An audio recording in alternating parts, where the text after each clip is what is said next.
بسم اللہ الرحمن الرحیم۔ کبھی عوام الناس کا سوچ کچھ ہوتا ہے اور اللہ جل جلالہ اور رسول اللہ صلی اللہ علیہ وسلم کے ہاں حقیقت کسی چیز کی کچھ اور ہوتی ہے، اور اصل وہ ہے جو اللہ اور رسول کے ہاں ہے، کسی چیز کا معنی مراد یا اس کی حقیقت، نہ وہ جس کو لوگ سمجھے اور لوگ ذہن کے اندر اس کا معنی رکھیں۔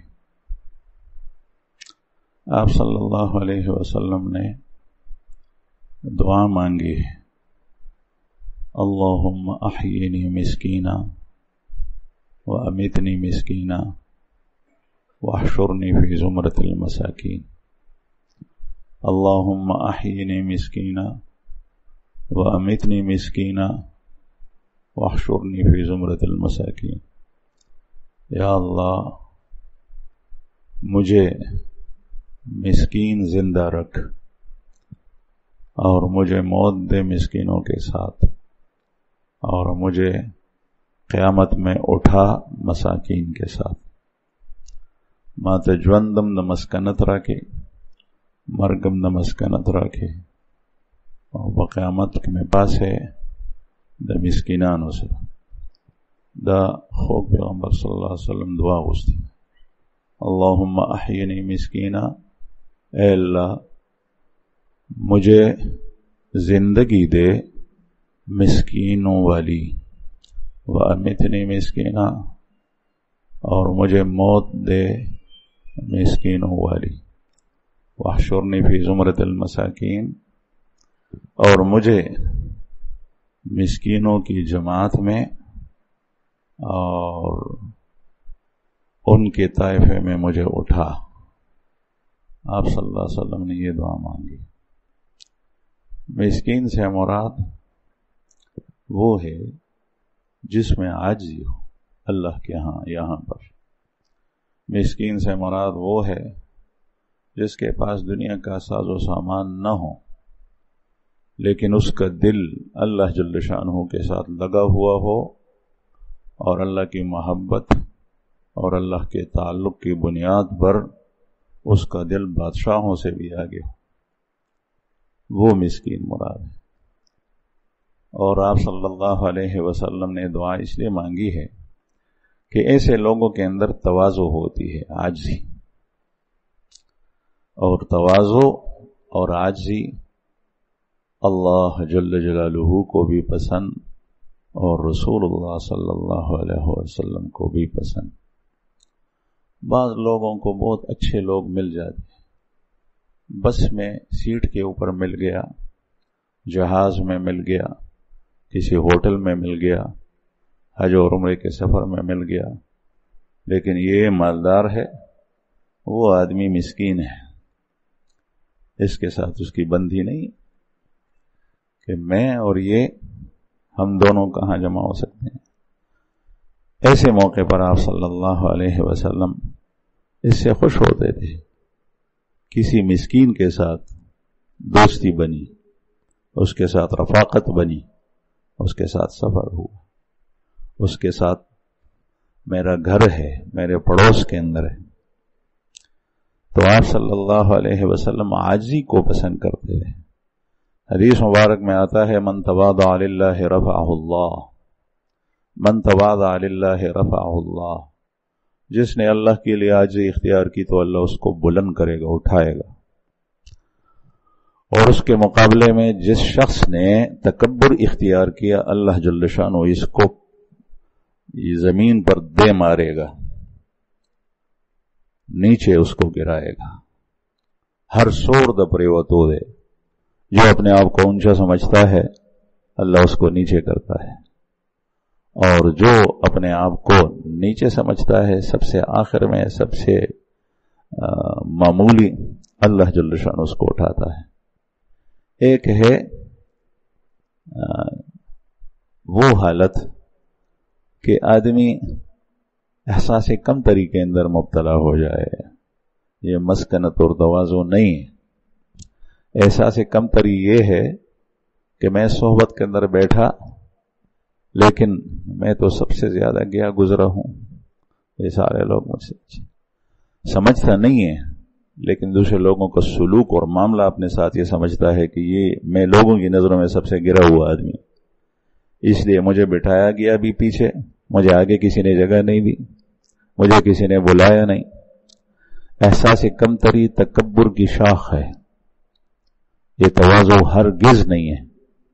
اس شخص کے اندر تکبر کے اسباب نہیں ہوتے اور پھر بھی یہ تکبر کرتا ہے، یہ سب سے برا تکبر ہے، تکبر کی سب سے بڑی قسم ہے کہ یہ ہوتا نہیں ہے، اپنے آپ کو سمجھتا ہے۔ اس لیے وہ فقیر جو متکبر ہو اللہ جل شانہ کے ہاں سب سے زیادہ مبغوض ہے فقیر اور متکبر ہے۔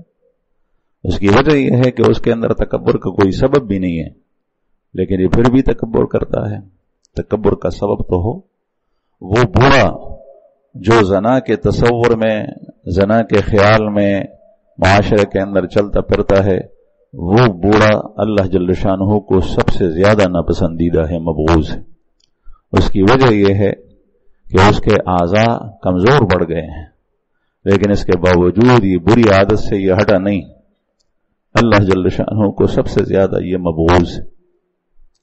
تو میں یہ عرض کر رہا تھا کہ مسکنت اس کا نام نہیں ہے کسی کے پاس پیسے نہ رہے مسکین، مسکنت اس کا نام ہے کہ پیسوں کے باوجود اپنے آپ کو عاجز، کمزور سمجھے اور کہے کہ میں عاجز ہوں، میں کمزور ہوں، میرے پاس کچھ نہیں ہے۔ اللہ جل شانہ کا ہے جس وقت دے تو اس نے دیا، جس وقت لے تو وہ لے لیتا ہے۔ تو اس کو کہتے ہیں مسکنت۔ رسول اللہ صلی اللہ علیہ وسلم ابتدا میں جب آپ کو بعثت ملی مکہ مکرمہ میں صحابہ کرام آپ کے ساتھ ہوتے گئے، تو سن 6 ہجری کے بعد 7 ہجری میں ابو سفیان، اس زمانے کے اندر جب صلح حدیبیہ ہوا تھا، 10 سال کے لیے جنگ بندی ہوئی تھی مسلمانوں اور مکہ کے قریش کے درمیان، تو آپ صلی اللہ علیہ وسلم نے دوسرے ملکوں کے بادشاہوں کو خطوط بھیجے، اس موقع سے فائدہ اٹھایا، اور کفار نے یہ فائدہ اٹھایا کہ جنگ بندی ہے، مسلمان ہمارے اوپر حملہ نہیں کریں گے، تو انہوں نے معیشت کی خبر لی اور قافلہ روانہ کیا شام کی طرف۔ 30 آدمیوں کا قافلہ گیا۔ تفصیلی حدیث ہے، احادیث کی کتابوں میں حدیث ہرقل کے نام سے مشہور ہے، بخاری شریف کے اندر بھی ہے۔ وہاں ہرقل سے ملاقات ہوئی جو اس زمانے کے اندر روم کا بادشاہ تھا، اور سب سے بڑی حکومت اس زمانے کے اندر ایک روم کی حکومت تھی، دوسری فارس کی۔ فارس کے بادشاہ کا لقب کسرا ہوا کرتا تھا اور روم کے بادشاہ کا لقب قیصر تھا۔ قیصر اور ابو سفیان کی ملاقات ہوئی بیت المقدس میں۔ قیصر ہرقل نے خود اس کو بلایا تھا، اس میں 10 سوالات ہرقل نے ابو سفیان سے کیے۔ ایک سوال اس میں یہ تھا کہ اس کے ماننے والے، اس کے پیچھے چلنے والے، وہ ضعفاء ہیں، کمزور لوگ ہیں یا بڑے لوگ ہیں؟ تو ابو سفیان اس وقت کافر تھا، مشرک تھا، رسول اللہ صلی اللہ علیہ وسلم کا دشمن تھا، اسلام کا دشمن تھا، مسلمانوں کا دشمن تھا۔ اس نے جو جواب دیا تو اس نے کہا ضعفاءہم اتبعوہ، کمزور لوگ اس کا اتباع کر رہے ہیں، اس کے پیچھے جانے والے کمزور لوگ ہیں۔ ضعفاء، یہاں پر اشکال ہوتا ہے کہ وہ ضعفاء کیسے تھے؟ اس میں تو بڑے لوگ بھی تھے۔ حضرت ابوبکر صدیق رضی اللہ عنہ سب سے پہلے ایمان لانے والے ہیں، حالانکہ وہ مکہ مکرمہ کے وجی لوگوں میں سے تھے اور جرگنشین لوگوں میں تھے، جو لوگوں کے فیصلے کراتے تھے۔ مختلف کٹن مراحل پر مشکلات کے اندر لوگ ان سے مشورے لیا کرتے تھے، تو وہ بڑے آدمی تھے، چھوٹے نہیں تھے۔ تو ضعفاء کیوں کہا؟ حضرت عمر رضی اللہ عنہ، عبد الرحمن ابن عوف رضی اللہ عنہ، عثمان ذو النورین رضی اللہ عنہ، یہ بڑے بڑے لوگ تھے، پھر ضعفاء کیوں کہا ابو سفیان نے خود؟ تو اس کی وجہ محدثین حضرات نے، شراح نے یہی بیان کی ہے کہ اس کا سوال وہ اس پر منحصر تھا کہ دنیاوی اعتبار سے یہ لوگ کیسے ہیں، معاشرے کے اندر یہ لوگ کیسے سمجھے جاتے ہیں۔ ابو سفیان نے اسی طریقے سے جواب دیا کہ معاشرے کے اندر یہ گرے ہوئے لوگ ہیں، یعنی لوگ اس کو ضعفاء سمجھتے ہیں۔ تو اس کا مطلب یہی ہے کہ ان کے اندر عاجزی تھی، تواضع تھی، اور جو آدمی دنیا دار ہو، وہ صاحب منصب ہو، صاحب مال ہو، اس کے پاس مال ہو، اس کے پاس منصب ہو، وہ پھر نیچا کر کے چلے اور آگے کی طرف جھک کر چلے، معاشرے کے اندر مجلس کے اخیر میں جا کر بیٹھے، ہو نہیں سکتا۔ وہ کہتے ہیں لوگوں نے بڑی بے عزتی کی، میرے لیے جگہ نہیں دی۔ عام طور پر ایسا ہوتا نہیں۔ اس لیے میں عرض کر رہا تھا کہ آپ صلی اللہ علیہ وسلم کا جو ارشاد مبارک ہے، اللہم احینی مسکینہ، اے اللہ مجھے زندگی دے مسکینوں والی، جس کے اندر عاجزی ہو۔ تو وہ فقیر جس کے اندر عاجزی نہ ہو وہ مسکین نہیں ہے۔ وہ مالدار جس کے اندر عاجزی ہو، جو مساکین کو دوست رکھتا ہو، جو گرے ہوئے لوگوں کے ساتھ ملتا ہو، گرے ہوئے لوگوں کو اٹھانے کی کوشش کرتا ہو، اس کو اپنا رفیق بناتا ہو، یہ مسکینوں میں سے۔ تو کبھی ایسا ہوتا ہے کہ لوگ کچھ سمجھتے ہیں، حالانکہ اللہ جل شانہ کے ہاں وہ اس کے معنی اور اس کے مطلب کچھ اور ہوتے ہیں۔ اس طریقے سے آج کل لوگوں کی اصطلاح کے اندر پیر کسے کہتے ہیں؟ پیر اس کو کہتے ہیں کہ جو جبہ پہنے، جو ہاتھ کے اندر لاٹھی لے کر چلے، اور جس نے بڑی پگڑی باندھی ہو، اور جس کے ہاتھ میں بڑی بڑی تسبیحیں ہوں، اور جو لوگوں کو دم کرتے رہے ہوں، اور جو ناشنا قسم کے حالات لوگوں کو بتاتے ہوں، اور اس کے مجلس میں دیکھ کر لوگوں پر عجیب قسم کا اثر ہوتا ہو، جو کبھی اچھلتے ہیں کبھی کودتے ہیں، اس کو پیر کہتے ہیں، حالانکہ یہ غلط ہے۔ پیر کا لفظ فارسی کا ہے، اس کے معنی ہے بزرگ، اس کے لغوی معنی ہے بزرگ۔ چاہے عمر کے اعتبار سے کوئی بڑا آدمی ہو اس کو بھی بزرگ کہتے ہیں، لیکن یہاں عمر کے اعتبار سے نہیں ہے مراد، بلکہ اس کا مطلب یہ ہے کہ وہ بڑا آدمی جو لوگوں کو راستہ دکھا دے، جس کو مرشد کہتے ہیں اور جس کو مصلح کہتے ہیں، لوگوں کی اصلاح کرا دے، لوگوں کو اچھا راستہ بتا دے، جو خود متبع سنت ہو، رسول اللہ صلی اللہ علیہ وسلم کی طرز زندگی پر چل رہا ہو، جس میں سنت کا اتباع ہو، جس کے اندر یہ چیزیں نہ ہوں، چاہے اسے پوری زندگی کے اندر کوئی ناشنا اور خرق عادت کام صادر نہ ہو، وہ پیر ہے۔ اور اگر روزانہ اس سے خرق عادت کام دیکھتے ہوں، یعنی ناشنا قسم کے کام کر رہے ہوں، کرتب دکھلا رہا ہو، اگر وہ نبی کریم صلی اللہ علیہ وسلم کی سنت پر نہ چلے، وہ نماز پابندی کے ساتھ جماعت میں مسجد کے اندر نہ پڑھے، اس کے ظاہری اعمال رسول اللہ صلی اللہ علیہ وسلم کے ظاہری شریعت کے خلاف ہوں، تو یہ پیر نہیں ہو سکتا۔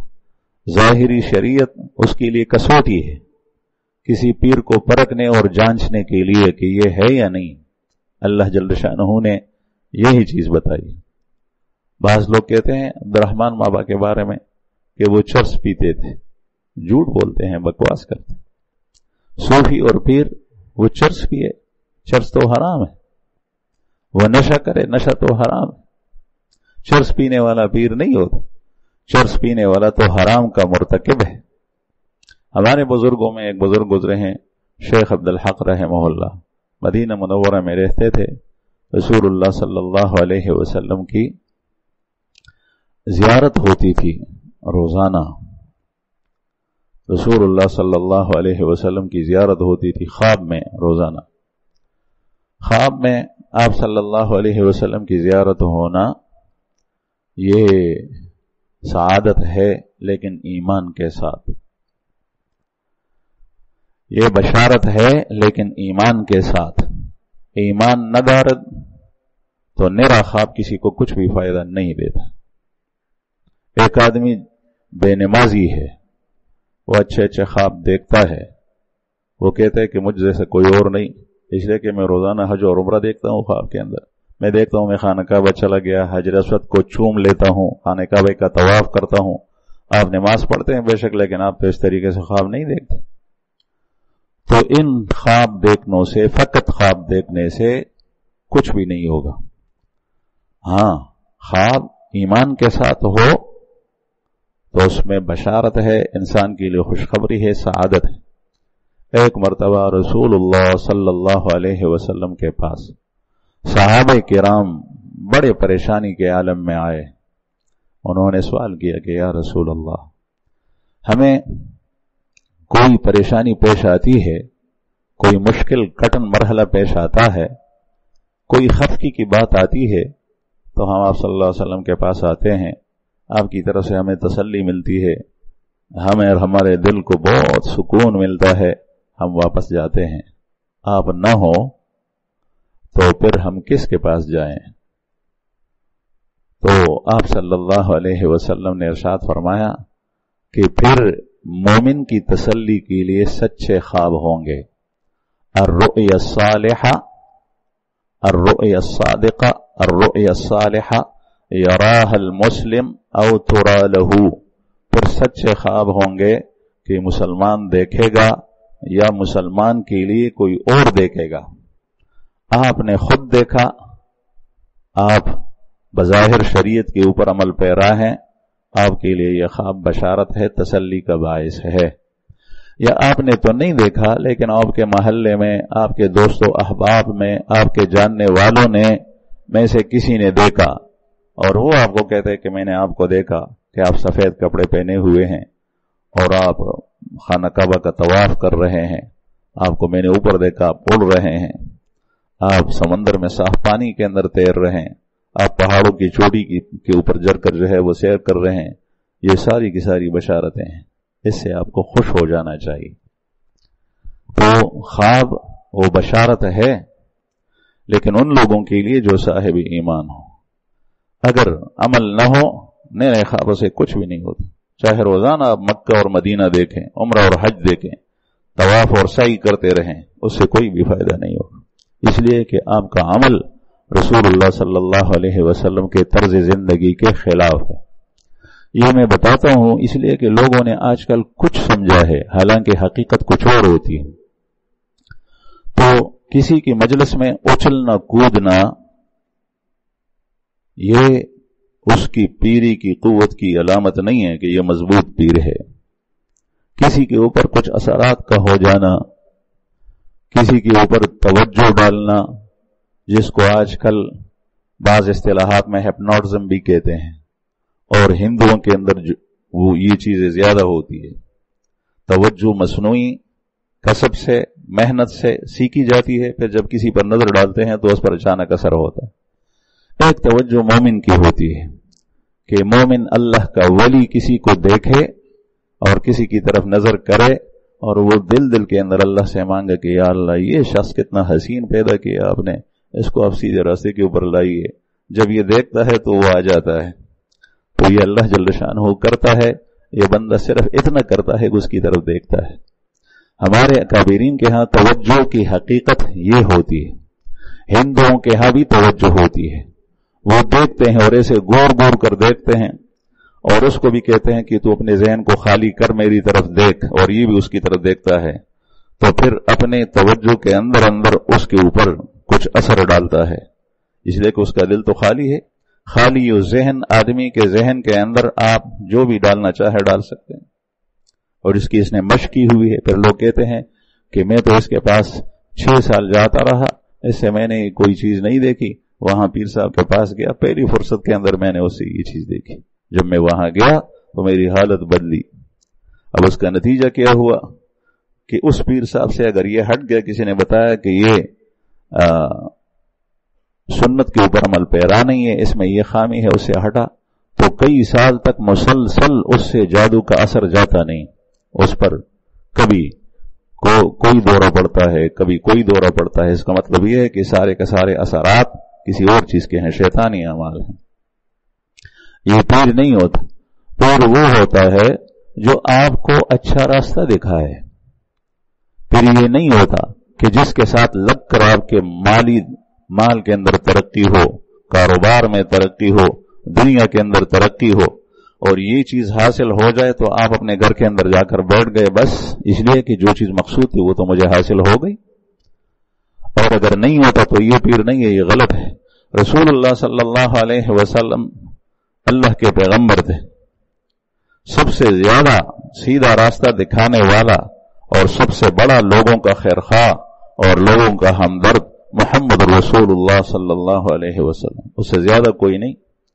کسی مسلمان کی جانی تکلیف سے آپ کو پریشانی ہوتی ہے، مالی تکلیف سے بھی آپ کو پریشانی ہوتی ہے، لیکن آپ صلی اللہ علیہ وسلم کے جماعت میں اور حلقہ ارادت میں اور آپ کے حلقہ صحبت میں جو بھی لوگ بیٹھتے گئے تو وہ اپنے گھر بار کو خیر بات کہہ کر گئے. جو بھی آتا ہے اس کی بیوی بھی اس سے رہ جاتی ہے، اس کے بچے بھی اس سے رہ جاتے ہیں. آج کل اگر کوئی کسی کے پاس جاتا ہے اور وہ دین کے اوپر جا کر پڑھتا ہے اور گھر والوں سے اس کا تعلق کمزور ہوتا ہے اور باپ کا بیٹا ہے وہ مثلا تاجر ہے، یہ تجارت کرنا چھوڑ دیتا ہے، کہتا ہے یہ تو گمراہ ہو گیا، اس پیر صاحب کے پاس اس کو نہیں چھوڑنا. بیت تو میں کر چکا ہوں لیکن اس کو چھوڑنا نہیں، اس لیے چھوڑنا کہ وہ خراب ہو گیا. حالانکہ رسول اللہ صلی اللہ علیہ وسلم کی صحبت کے اندر، مجلس کے اندر ایسے بہت سارے لوگ آئے. آپ صلی اللہ علیہ وسلم ایک دفعہ جہنم کا تذکرہ کر رہے تھے، جہنم کا تذکرہ، جہنم کے عذاب یہ ہے یہ ہے یہ ہے، تاکہ لوگوں کے دلوں کے اندر اس کی ہیبت بیٹھ جائے اور لوگ اس سے اپنے آپ کو بچا کے رکھیں. ایک نوجوان بیٹھا ہوا تھا، اس کی چیخ نکلی اور چیخ نکلتے ہی وہ مر گیا. لوگوں نے دیکھا وہ مر گیا. آپ صلی اللہ علیہ وسلم نے ارشاد فرمایا کہ جہنم کے تذکرے سے اس کا دل پھٹ گیا. نہ کسی نے کوسا، نہ آپ صلی اللہ علیہ وسلم نے ارشاد فرمایا او یہ کیا ہوا، آدمی چلا گیا. اس لیے کہ دنیا سے جانا ہی ہے، دنیا سے جانا ہے. اور جہنم کے خوف سے کسی کا دنیا سے جانا یہ اللہ کا خوف ہے، اس لیے کہ جہنم خوف خدا کا مظہر ہے، اللہ کے غضب کا مظہر ہے. یہ اللہ جل شانہ کے غضب کے سامنے یہ نوجوان ٹہرا نہیں، اس لیے چلا گیا. لوگ اس کو نہیں سمجھتے، لوگ کہتے ہیں پاگل ہو گیا، دیوانہ ہو گیا. تھوڑا سا اگر کسی نے دین کے اندر قدم رکھا، پہلے داڑھی نہیں تھی داڑھی رکھی، لوگ کہتے ہیں یہ تو پاگل ہو گیا.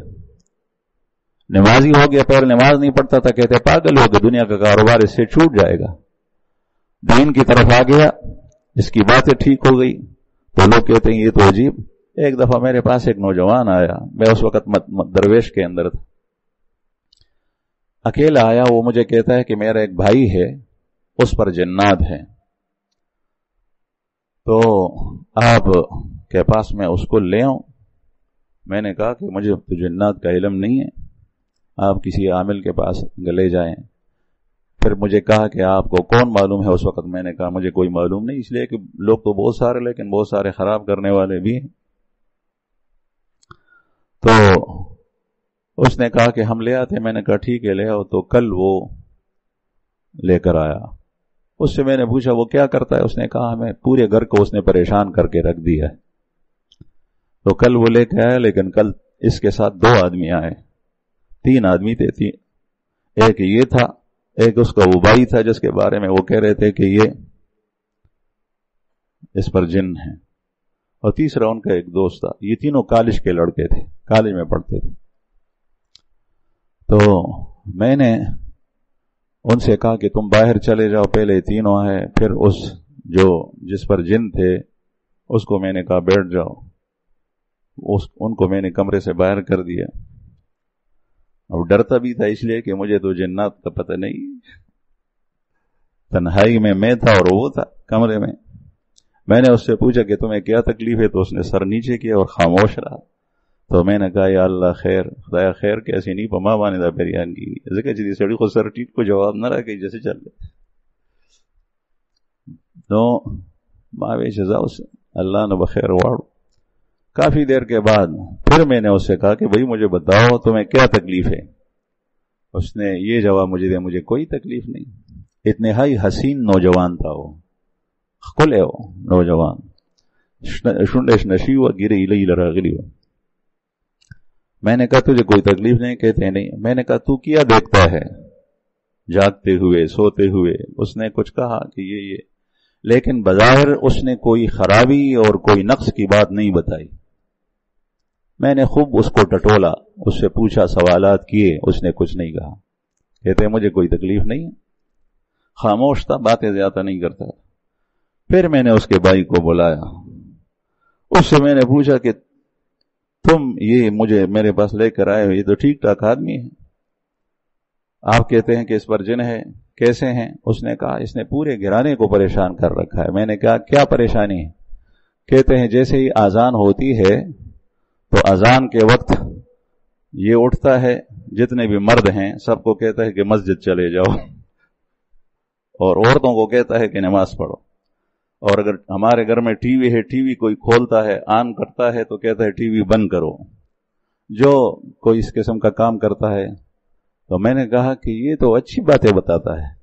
اس نے کہا کہ نہیں، پھر یہ ڈنڈ اٹھاتا ہے اگر کوئی نہیں کرتا. میں نے کہا ایسے آدمی مجھے چاہیے تاکہ پورا ملک ٹھیک ہو جائے. اس لیے کہ جو نماز نہیں پڑھتا اس کی خبر لیتا ہے، جو ٹی وی کھولتا ہے، آن کرتا ہے، اس کی خبر لیتا ہے، تو اس سے اچھا اور کیا ہو. تو بہرحال یہ کبھی ایسا ہوتا ہے کہ آدمی اس ٹھیک راستے پر آتا ہے تو اس کے ماں باپ سمجھتے ہیں کہ یہ ہمارے ہاتھوں سے نکل گیا. ایک نوجوان میرے پاس آتا تھا، اس کی داڑھی نہیں تھی. میں نے وہ بیت ہوا، میں نے کہا نماز اس اچھے طریقے سے پڑھو. نماز وہ اتنی عمدہ پڑھتا تھا کہ قیام تو لمبا ہوتا ہی ہے، رکوع بھی لمبا، سجدہ بھی لمبا، اور ہر نماز اس طریقے سے پڑھتا تھا. مجھے اس کی نماز پہ رشک آ گیا. پھر میں نے اسے کہا کہ داڑھی رکھو. اس نے داڑھی رکھی. تو داڑھی جب رکھی تو پھر اس کے والدین نے اسے کہا کہ تم نے داڑھی کیوں رکھی؟ اس کا باپ میرے پاس آیا کہ میرے بیٹے کو کہہ دو کہ یہ داڑھی صاف کرا دے. میں نے کہا میں کیوں کہوں؟ میں پاگل ہوں؟ یا میں پاگل ہوں یا تم پاگل ہو؟ اس لیے کہ تو مجھے کہتا ہے. تو اس نے کہا کہ اصل میں وہ آپ کے ساتھ جب تعلق نہیں تھا تو اس کی داڑھی نہیں تھی، جب تعلق ہو گیا تو اس نے داڑھی چھوڑ دی. میں نے کہا میں نے زبردستی تو نہیں کی، میں نے ترغیب دی ہے، اور آپ صلی اللہ علیہ وسلم کی سنت ہے، اور داڑھی صاف کرنا یہ مکروہ حرام ہے. ہمارے حضرت شیخ نے لکھا ہے، یا مکروہ تحریمی علماء نے لکھا ہے. تو آپ مجھے کہتے ہیں کہ میں کسی کو گناہ کا امر کروں؟ آپ مجھے یہ آپ کیسے آدمی ہیں؟ اس نے کہا کہ میں کیا کروں، اس کی ماں کہتی ہے کہ پھر اس کو کوئی رشتہ نہیں دے گا، یہ نہیں دے گا، وہ نہیں دے گا، نوکری اس کو نہیں ملے گی. میں نے کہا نوکری داڑھی کے کتروانے پر موقوف نہیں ہے، اور رشتہ اس پر نہیں ہے. اچھا رشتہ انشاءاللہ اس کو ملے گا. پھر آہستہ آہستہ اس کے باپ نے بھی داڑھی چھوڑ دی. بہرحال ماں نے تو یہاں تک کیا کہ کینچی لے کر اس کی داڑھی کاٹی تھی. اب یہ کتنا ظلم ہے کہ ایک آدمی دین پر آتا ہے، گناہ میں مبتلا ہے. دین پر آنے کا مطلب یہ ہے کہ وہ گناہ چھوڑتا ہے، سراسر معصیت چھوڑتا ہے. جو جاگتے ہوئے سوتے ہوئے اس کے ساتھ لگی ہے اس کو اس نے چھوڑ دیا، آپ اس کو برا مانتے ہیں. تو بہرحال میں یہ عرض کر رہا تھا کہ بعض لوگ جو چرسی ہے، نشئی ہے، اس کے بارے میں وہ کہتے ہیں، یا جو اس کے مجلس کے اندر کسی کو کوئی اثر ہو جائے وہ کہتے ہیں کہ وہ سچا پیر ہے. سچا پیر وہ ہوتا ہے جو خود متبع سنت ہو اور لوگوں کو اللہ تعالی سے ملائے، وہ راستہ بتائے جو اللہ سے ملنے کا ہے. گناہ کر رہے تو کہتے ہیں گناہ چھوڑ دو، نیکی نہیں کر رہا تو کہتے ہیں یہ نیکی، یہ فرائض ہے، یہ واجب ہے، یہ سنت ہے، یہ مستحبات ہے، یہ نوافل ہے، یہ تقربات ہے، اللہ کو قریب کرنے والی چیزیں ہیں. ذکر اللہ کے بارے میں کہے، قرآن کریم کی تلاوت کے بارے میں کہے، نظر کا صحیح استعمال، زبان کا صحیح استعمال، ہاتھ پیروں کا صحیح استعمال اس کے بارے میں کہے، وہ آپ کا مرشد ہے، وہ آپ کا خیر خواہ ہے. تو بہرحال عرض کرنے کا مطلب یہ تھا کہ کبھی لوگوں کے ہاں کسی چیز کے معنی کچھ ہوتے ہیں اور اللہ جل شانہ کے ہاں کسی چیز کے معنی کچھ ہوتے ہیں. اللہ پاک نے جس دین کا ہمیں مکلف بنا دیا ہے تو وہ ہمارے کرنے کے کام ہیں، نہ یہ کہ خود بخود ہمارے اوپر وہ حالات طاری ہوں. جو چیزیں خود بخود آتی ہیں، طاری ہوتی ہے، اس کا انسان مکلف نہیں ہے. خواب انسان از خود نہیں لا سکتا، بلکہ خواب اس کو سوتے ہوئے آتے ہیں. تو خواب کتنا بھی اچھا دے کے اللہ جل شانہ کی دیدار اور زیارت خواب میں ہو جائے، رسول اللہ صلی اللہ علیہ وسلم کی زیارت ہو جائے، اس سے کچھ نہیں ہوتا اگر خود یہ ٹھیک نہ ہو. بہرحال شیخ عبدالحق رحمہ اللہ، اس کو رسول اللہ صلی اللہ علیہ وسلم نے فرمایا کہ ہندوستان چلے جاؤ.